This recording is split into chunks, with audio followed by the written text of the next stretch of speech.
श्री शिवाय नमस्तुभ्यं। श्री शिवाय नमस्तुभ्यं। श्री शिवाय नमस्तुभ्यं। श्री शिवाय नमस्तुभ्यं। श्री शिवाय नमस्तुभ्यं। श्री शिवाय नमस्तुभ्यं। श्री शिवाय नमस्तुभ्यं। आप सबों को वंदन करते हुए प्रथम पूज्य देव गणपति गणेश जी महाराज का आह्वान करता हूं। हे गजानन, हे गणपति, आप इस प्रथम पूज्य के अधिकारी, प्रथम पूज्यता स्वीकार करते हुए आवाज समस्त देवी देवताओं को आने का मार्ग दें। हम सबों पर अपनी कृपा दृष्टि बनाए रखें और सभी देवी देवताओं से हमें आशीर्वाद दिलवाने की कृपा प्राप्त करें। हे बाबा, हे भोलेनाथ, यहाँ के स्थान देवता, वास्तु देवता, ग्राम देवता, क्षेत्रपाल देवता, रायपुर नगर के समस्त देवी देवता तथा इस उर्स में विराजमान सभी देवी देवताओं का मैं इस कथा स्थल पर आमंत्रण करता हूं, निमंत्रण देता हूं, आह्वान करता हूं और उनसे प्रार्थना करता हूं कि इस कथा स्थल पर पधार कर आप इस कथा का श्रवण कर हम सभी लोगों को कृतार्थ करें। मैं शिव महापरिवार से अनुरोध करता हूं तथा इस सोसाइटी में विराजमान शिव महापरिवार से अनुरोध करता हूं तथा मेरे इस आवास में निवास करते हुए उमाशंकर नारायणी रूप में मैं अपने भोलेनाथ का और मैया पार्वती का शिव परिवार और शिव गणों के साथ तहे दिल से स्वागत करता हूं। मैं बाबा भोलेनाथ मैया पार्वती से अनुरोध करता हूं कि गौर बिंदु और आसन ग्रहण करें, भावपूर्वक इस कथा का श्रवण कर हमें कृतार्थ करें। हमसे किसी प्रकार की त्रुटि हो रही हो तो बाबा क्षमा करें। मैं तो आपका दास हूं, दास ही रहूंगा और दास आपके चरणों में ही अच्छा लगता है। बाबा, अपने चरणों में मुझे स्थान दीजिए। मैंने आपके को अपना जीवन समर्पित किया। मेरा दुख सुख, मेरे जो भी आपने दिया है मुझे सहर्ष स्वीकार है। बाबा, आपकी ही कृपा दृष्टि यूं ही हमारे जीवन में बनी रहे, आपका साथ बना रहे। जो भी भाव हमारे मन में उत्पन्न हो, आपके ही द्वारा दिया हुआ भाव है, ऐसा विचार आता रहे। मैं आकाश राजगढ़िया बंसल गोत उत्पन्न होम उमाशंकर नारायणी देवी राजगढ़िया का पुत्र, सांवरिया बाबा के नाम से विख्यात आचार्य संगीत कृष्ण जी महाराज यवतमाल में आश्रम व उनको प्रणाम करते हुए गुरु आज्ञा लेकर आज की कथा प्रारंभ करूंगा। मैं अपने गुरुदेव से यही कहूंगा, गुरु बिना ज्ञान कहां से आयो। गुरु की कृपा बिना ईश्वर की प्राप्ति नहीं हो सकती। तो गुरु शरणम अहम गच्छामि। हर हर महादेव। मैं पंडित प्रदीप जी मिश्रा को भी बार बार धन्यवाद देता हूं कि उनकी कृपा से मैंने 18 पुराण बाबा के समक्ष पढ़ने का प्रण लिया है। बाबा, यह कार्य मुझसे करवा ले और अपनी इस कृपा आशीर्वाद हम सभी लोगों पर बनाए रखें। मैं अपने भूतनाथ सर्वोपरि बाबा को यही कहूंगा कि बाबा, आप विश्व का कल्याण कीजिए। मैं अपने कुलदेवी केशर सती माता तथा अपने श्रोताओं के कुलदेवता कुलदेवी का आह्वान करता हूं। मैं जगन्नाथपुरी से जगन्नाथ जी, लक्ष्मी जी महारानी, सुभद्रा जी, बलभद्र जी, हनुमान जी और समस्त देवी देवताओं का आह्वान करता हूं। मैं अपने पितर पितरानी का आह्वान करता हूं तथा अपने श्रोताओं के पितर पितरानी का आह्वान करता हूं। मैं बाबा विश्वनाथ से यही कहूंगा कि बाबा, यह लिंग महापुराण नहीं, साक्षात आप हैं। आपके बिना इस सृष्टि में कुछ भी संभव नहीं। बाबा, आपने मुझ पर कृपा की, लिंग महापुराण के माध्यम से मुझे आप पुनः आपके चरणों में स्थान दिए हैं। इसमें कोई शंका हमें नहीं रखनी चाहिए। हमें बाबा के कथा का स्मरण करते रहना चाहिए। बाबा अभूतपूर्व है, अभूत है, भूत है, काल के भी महाकाल है। इसीलिए बाबा हमेशा हमारे साथ हैं। बाबा की कृपा हमारे जीवन पर यूं ही बनी रहे। बाबा की असीम अनुकंपा हमारे सभी विचार पर बनी रहे। बाबा के इन्हीं विचारों के साथ, बाबा के इन्हीं आशीर्वाद के साथ हम यही कहेंगे, भजा कर तू श्री शिवाय नमस्तुभ्यम, जपा कर तू श्री शिवाय नमस्तुभ्यम, जीवन का है ये सार, श्री शिवाय नमस्तुभ्यम, श्री शिवाय नमस्तुभ्यम। हम लोगों ने कल 23वें अध्याय तक का पाठन किया था। आज हम लोग 24वें अध्याय में प्रवेश करेंगे।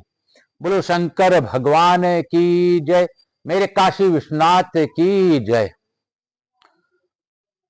सूत जी बोले, हे मुनियों, शिव के द्वारा कथित संपूर्ण वचनों को सुनकर प्रजापति ब्रह्मा ने उन देवादिदेव शिव को प्रणाम करके पुनः उनसे कहा, हे भगवान, हे देव देवेश, हे विश्वरूप, हे महेश्वर, हे उमापते, हे महादेव, हे लोकबंद, आपको नमस्कार है।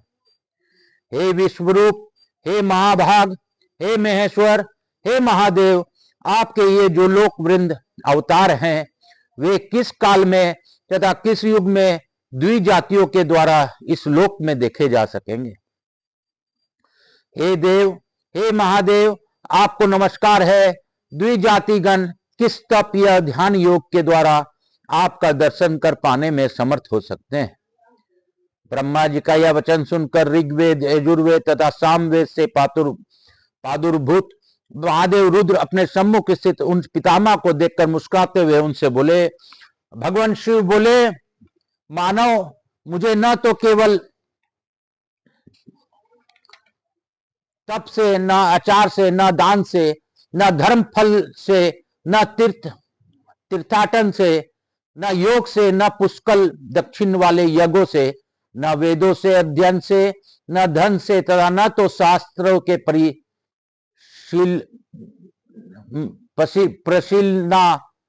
प्रशील मात्र से ही देख सकने में समर्थ हैं। मेरा दर्शन ध्यान रहित साधना के द्वारा नहीं किया जा सकता है।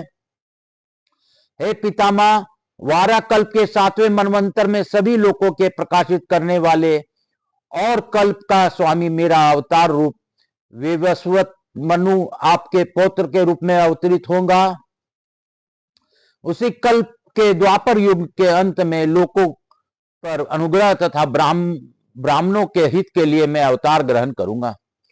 पुनः हे ब्राह्मण, युग प्रवृत्ति के अनुसार इसी प्रथम द्वापर युग में अंत में जब स्वयं प्रभु व्यास होंगे, उस समय ब्राह्मणों के हितार्थ मेरा अवतार होगा।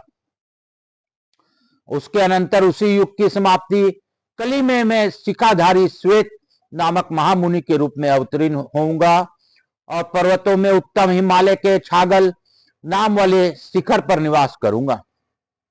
वहां पर उस समय श्वेत सिख, श्वेताश्य तथा श्वेत लोहित नामक शिखा युक्त मेरे 4 शिष्य प्रकट होंगे।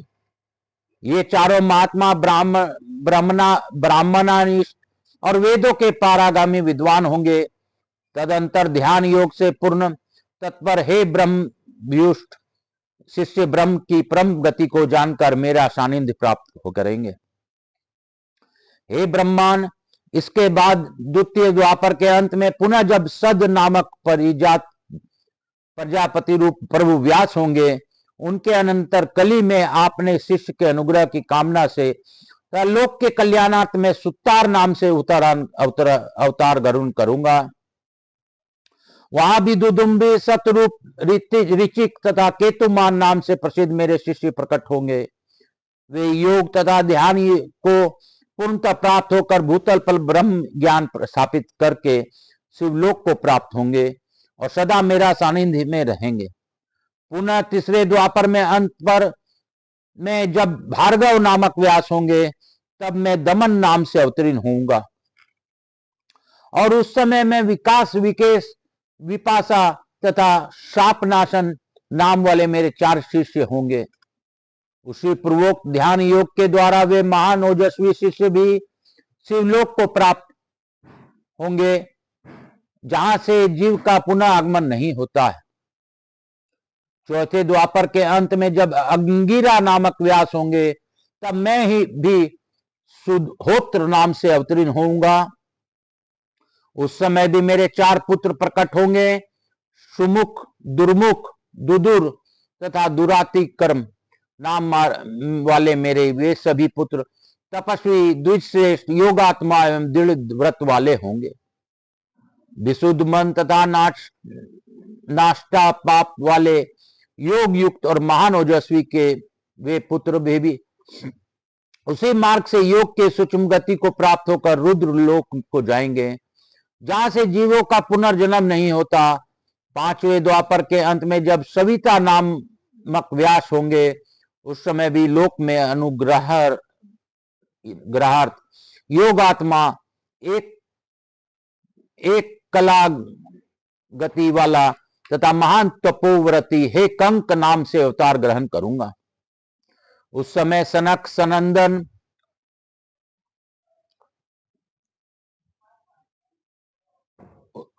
प्रभु सनातन तथा विभु सनत कुमार नामक मेरे 4 शिष्य प्रकट होंगे। महाभागशाली, विशुद्ध चित्त वाले, शुद्ध योनि, योगात्मा, दृढ़वर्ती, ममता रहित तथा अहंकार शून्य वे शिष्य पुनर्जन्म में मुक्ति प्राप्त कराने वाले मेरे सानिध्य को प्राप्त होंगे। पुणे छठे द्वापर के अंत में जब मृत्यु नामक महान ऐश्वर्यशाली व्यास का अवतार होगा, तब मैं लोकाक्षी नाम से अविभूत होऊंगा। उस समय भी सुधामा, विरजा, शंखपाद तथा रज नामक मेरे 4 शिष्य होंगे। वे योगात्मा, दृढ़ व्रत वाले, महाभगवान एवं लोक विश्रुत होंगे। योगात्मा, महान आत्मा वाले तथा ध्यान योग से संपन्न वे सभी शिष्य उसी मार्ग का आश्रय लेकर मेरे समीप पहुंचेंगे, जहां से पुनर्जन्म नहीं होता है। पूर्व जन्म में विभु नाम से प्रख्यात महातेजस्वी सत्कृतु नामक व्यास जब 7वें द्वापर के अंत में होंगे, उस समय भी इस द्वापर के समाप्ति पर कली में सभी योगियों श्रेष्ठ विभु जेगीश्व नाम से प्रसिद्ध होऊंगा।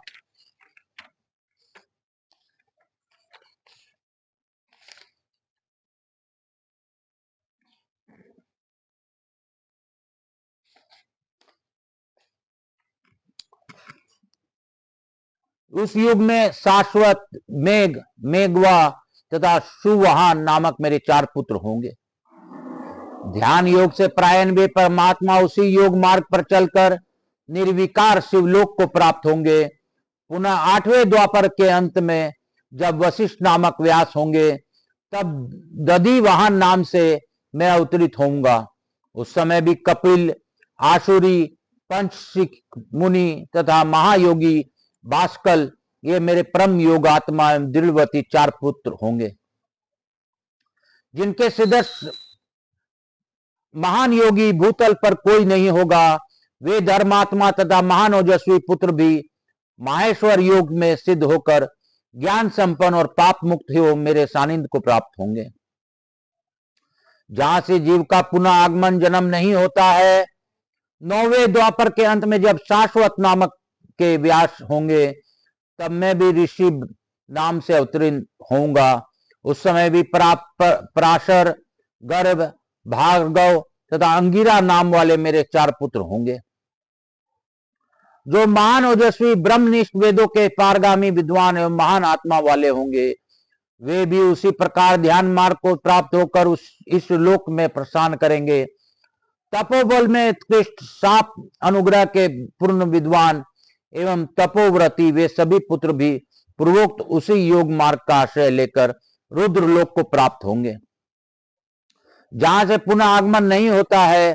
10वें द्वापर के अंत में जब त्रिपाद नामक विप्र रूप व्यास होंगे, तब मैं भृगु मुनि के रूप में पर्वतों में उत्तम हिमालय के रमणीक भृगुतंग नामक श्रेष्ठ पर्वत शिखर पर अवतीर्ण होऊंगा। वह शिखर मेरा ही नाम पर भृगुतुंग नाम से प्रसिद्ध होगा तथा देवताओं द्वारा पूजित होगा।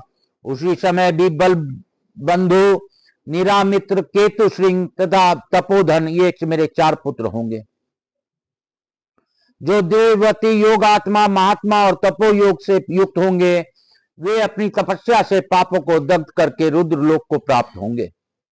11वें द्वापर के अंत में जब त्रिव्रत नामक व्यास होंगे, उस समय भी कली में गंगा द्वार क्षेत्र में अवतीर्ण होऊंगा तथा महातेजस्वी मैं उग्र नाम के सभी लोकों में विख्यात होऊंगा। उस समय भी लंबोदर, लंबाक्ष, लंबकेश एवं प्रलंबक नाम वाले मेरे 4 महातेजस्वी पुत्र होंगे। वे महेश्वर योग से को प्राप्त होकर रुद्रलोक जाएंगे। 12वें द्वापर युग के अंत में जब मुनि सत्तेजा नामक महातेजस्वी तथा कवि श्रेष्ठ व्यास होंगे, उस समय भी युगांत में इस लोक में कली में हेतु कनव में अवतीर्ण होऊंगा और अत्रि नाम से विख्यात होऊंगा। उस समय भी सर्वज्ञ, समबुद्धि, साध्य तथा सर्व नामक मेरे 4 पुत्र होंगे, जो रुद्रलोक की प्राप्ति के लिए तत्पर महान योगी तथा सदा भस्म के अनुलिपित शरीर वाले होंगे। वे भी महेश्वर योग को प्राप्त होकर शिवलोक को प्रस्थान करेंगे। पुनः क्रम से 13वें द्वापर युग का अंत होने पर जब धर्म रूप नारायण नामक व्यास होंगे, उस समय भी मैं गंधमादन पर्वत पर पवित्र बालखिली आश्रम में महामुनि बाली नाम से अवतरित होऊंगा। उस समय भी सुदामा, काश्यप, वशिष्ठ तथा बिरजा नामक मेरे 4 पुत्र होंगे। वे महान तपस्वी महायोगी से संपन्न विश्व शुद्ध आत्मा एवं नैष्ठिक ब्रह्मचारी होंगे और महेश्वर योग को प्राप्त होकर रुद्रलोक जाएंगे। 14वें द्वापर के अंत में जब त्रच्छु नामक व्यास होंगे, उस समय भी अंगिरा मुनि के उत्तम वंश में गौतम नाम से अवतार ग्रहण करूंगा। वह स्थान परम पवित्र गौतम वन नामक से प्रसिद्ध होगा। उस कली में भी अत्रि, देवसद, श्रवण तथा श्रविष्ठक नामक मेरे 4 पुत्र होंगे। वे सभी योगात्मा, महान आत्मा वाले और योग युक्त पुत्र महेश्वर योग में सिद्ध होकर रुद्रलोक को प्राप्त होंगे। पुनः क्रम से 15वें द्वापर का अंत होने पर जब त्रैरूनी नामक व्यास होंगे, उस समय भी द्विज रूप वेद शिरा नाम से अवतार ग्रहण करूंगा। वहां मैं वेद शिरा नामक अति दिव्य पारमेश्वर अस्त्र प्रकट करूंगा और पर्वतों में श्रेष्ठ हिमालय पृष्ठ देश में शाश्वत सरस्वती के तट पर वेद शीर्ष नामक पर्वत मेरे आश्रय स्थल होगा। उस समय भी कुनी बाहु, कुशरीर तथा कुनेत्रक नाम वाले मेरे तपस्वी पुत्र प्रकट होंगे। योगात्मा, महात्मा एवं नैष्ठिक ब्रह्मचार्य व्रत का पालन करने वाले वे सभी पुत्र महेश्वर योग को सिद्ध करके शिवलोक को प्राप्त होंगे। 16वें द्वापर के अंत में जब देव नामक व्यास होंगे,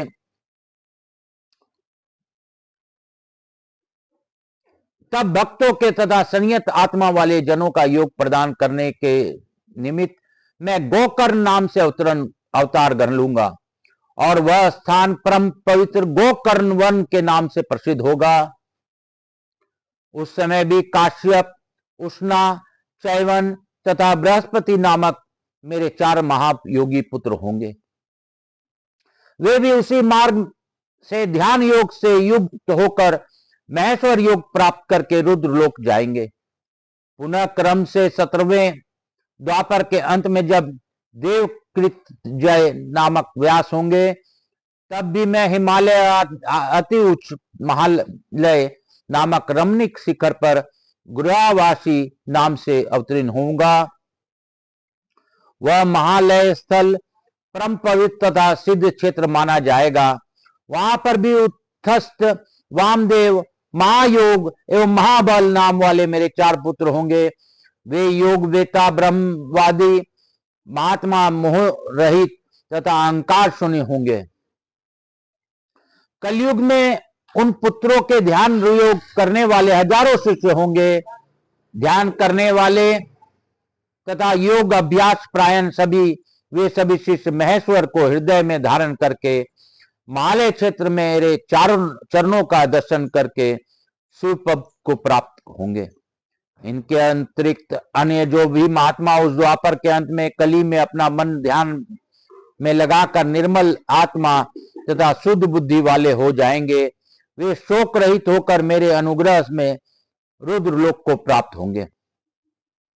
पुण्यप्रद महालय क्षेत्र में जाकर महेश्वर पद का दर्शन करके प्राणी अपने 10 पूर्वजों की तथा बाद की और अपने स्वयं इस प्रकार 21 पीढ़ियों का उद्धार कर देगा।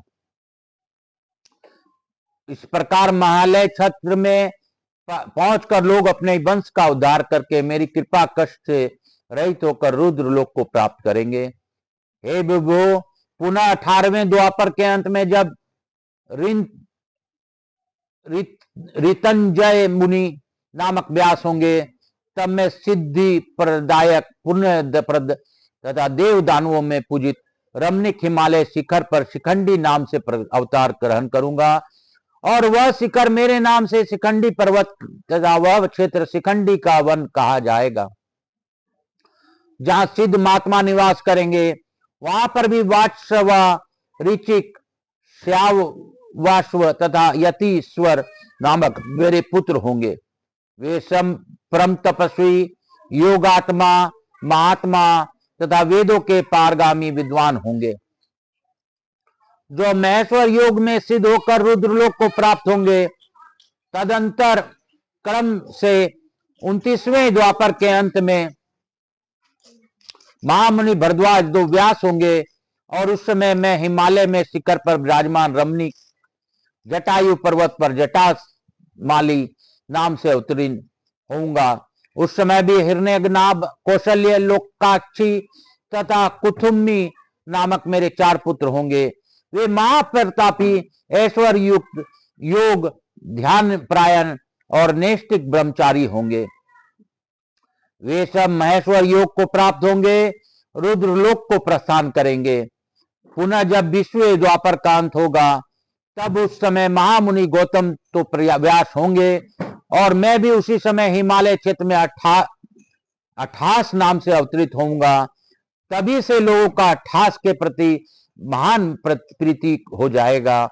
वह क्षेत्र महागिरी 28 के नाम से विख्यात होगा, और देवता, दानव, यक्ष, इंद्र, सिद्ध महात्मा तथा चारण वहां सदा निवास करेंगे।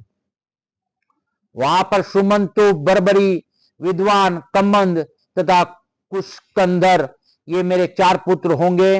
वे महान ओजस्वी, योगात्मा,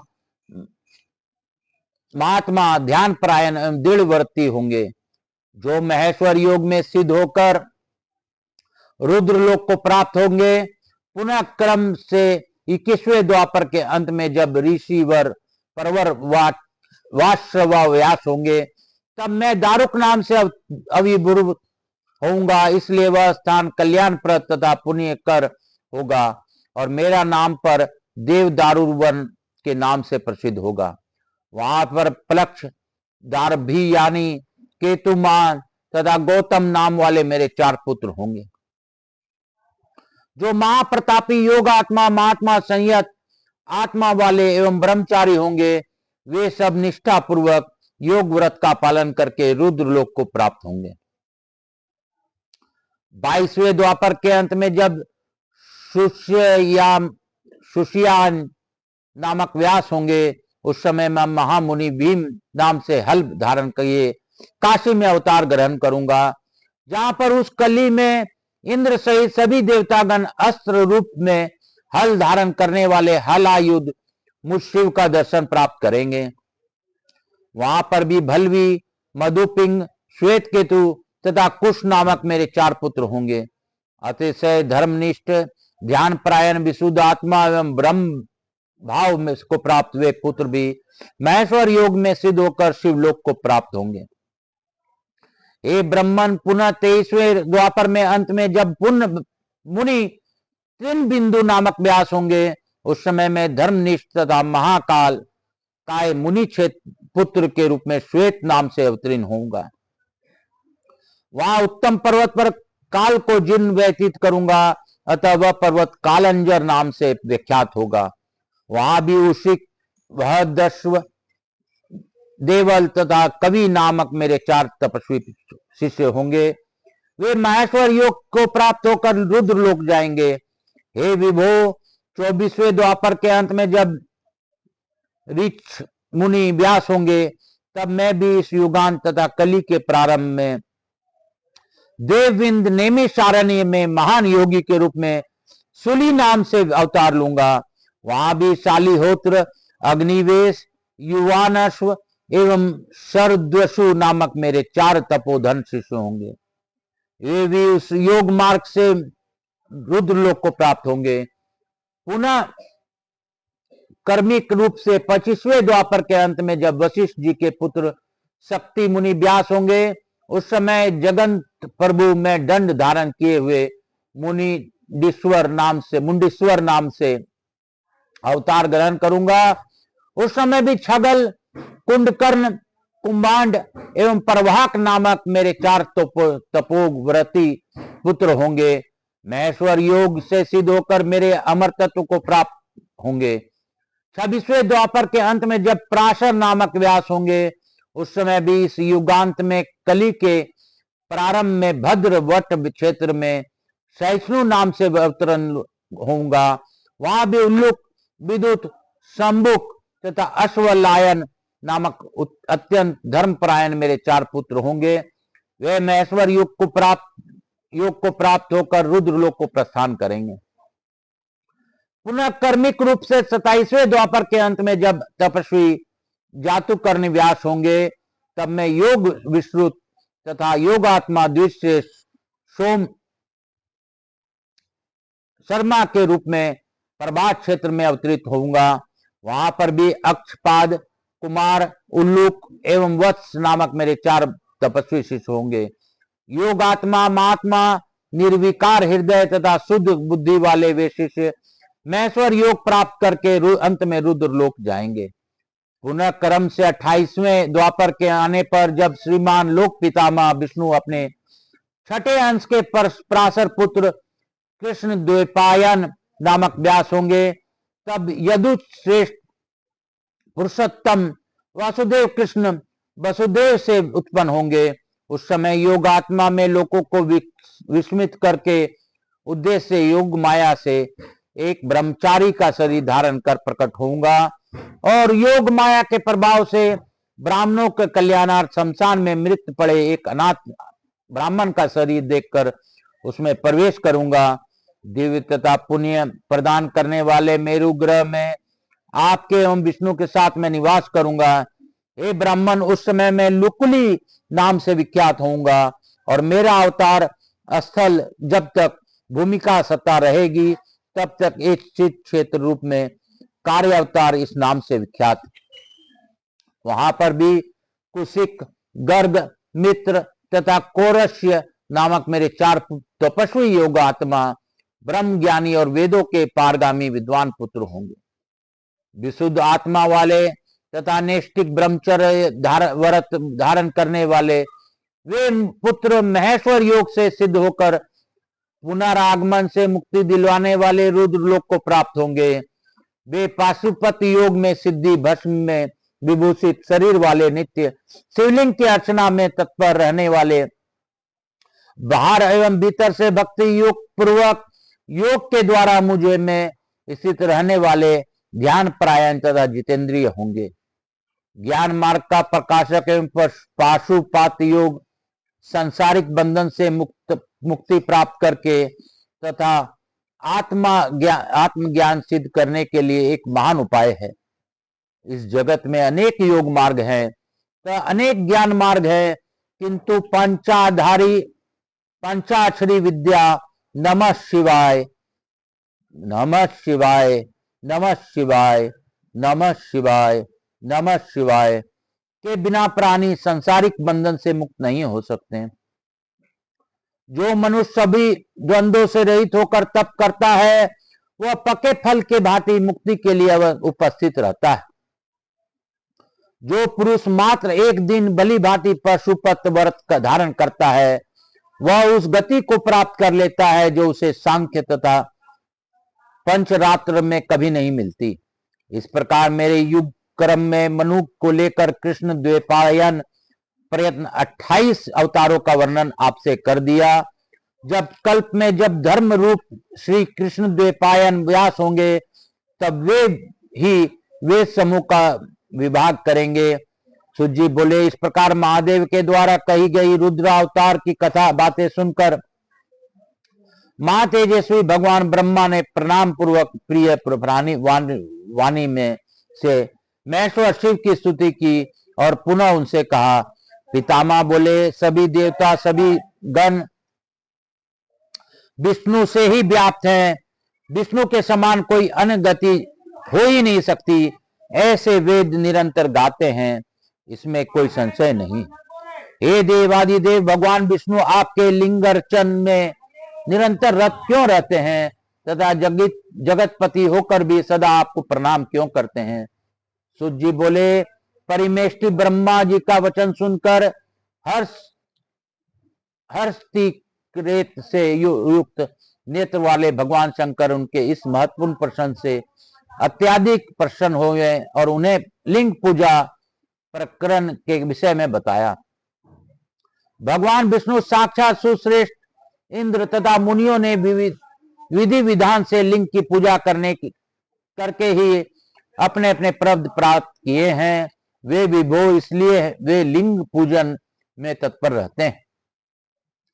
लिंग के अर्चन के बिना निष्ठा की प्राप्ति नहीं हो सकती, इसलिए जगतपति भगवान विष्णु श्रद्धा पूर्वक मेरे लिंग का पूजन करते हैं। देवेश ब्रह्मा जी से ऐसा कहकर तथा पुनः उनके ऊपर कृपा दृष्टि डालकर महेश्वर वहीं पर अंतर ध्यान हो गए।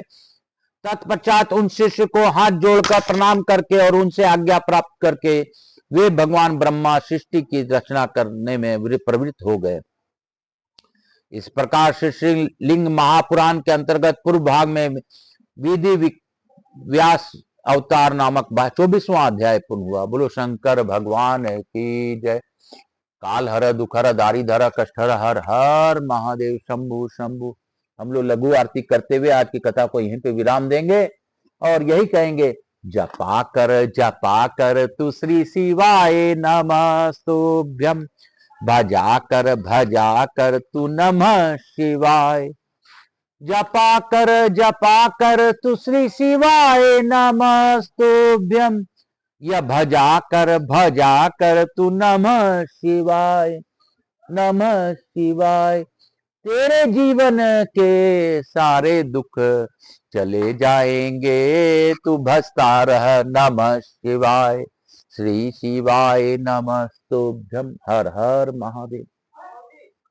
कपूर गौरम करुणावतारम, संसार सारम भुजगेंद्रहारम, सदा वसंतम हृदयारविंदे, भवम भवानी सहितम नमामि। श्री राम जय राम जय जय राम, श्री राम जय राम जय जय राम, प्रभु राम श्री राम जय जय राम, प्रभु राम श्री राम जय जय राम।